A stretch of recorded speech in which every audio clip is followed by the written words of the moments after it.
বানাবো অন্থন। প্রথমে আমি কড়াইতে তেল দিলাম, তেল দিয়ে একটু রসুন কুচি আর কাঁচামরিচ কুচি দিলাম।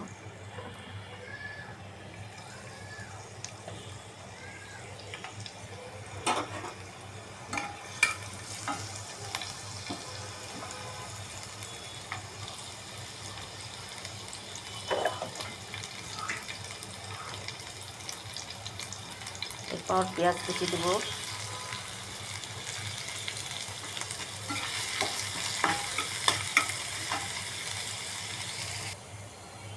এখন দেবো আদা রসুন বাটা,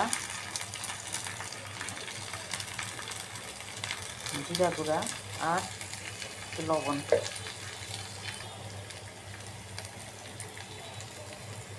লবণ দিলাম, মরিচের গুঁড়া দিয়ে একটু তেলের মধ্যে কষিয়ে নেব। এরপর দিব আমি চিকেন,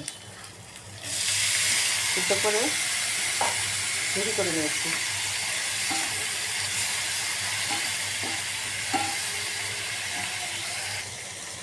এখন দেব সয়া সস আর টমেটো সস।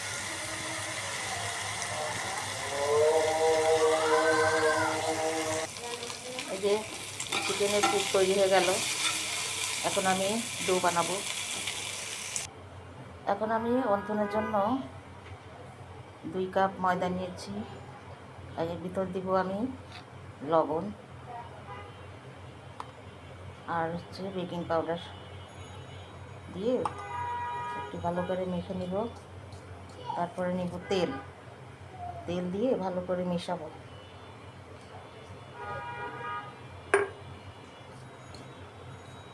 ভালো করে মিশাই। তারপরে এখন আমি হালকা গরম পানি দিয়ে একটা ডো তৈরি করব, অল্প অল্প পানি মিশাই।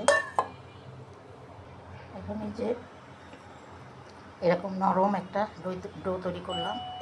এখন একটু তেল দিয়ে তেলটা ফ্লেমটা রেস্টে রাখবো। 10 মিনিট এখন রেস্টে থাকবে। এই যে রুটি বেলে তারপর আমি পাতলা করে বেলে নিয়ে 4 কোনা করে কেটে নিয়েছি। এখন একটু পানি লাগিয়ে তারপরে এই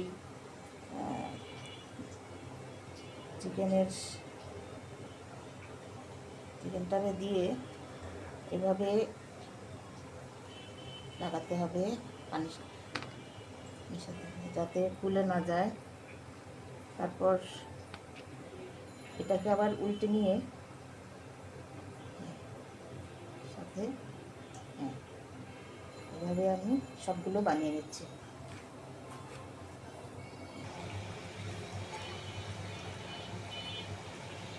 একটা বেশ বড় করে বানানো হয়েছে আর সবগুলো এক সাইজ। এই যে অন্থন ভাজিগুলো দেখা, ভাজিটা ভাজিগুলো এই যে হয়ে গেল অন্থন ভাজি, অন্থন। আর ওদিকে আছে হলো ছুপ।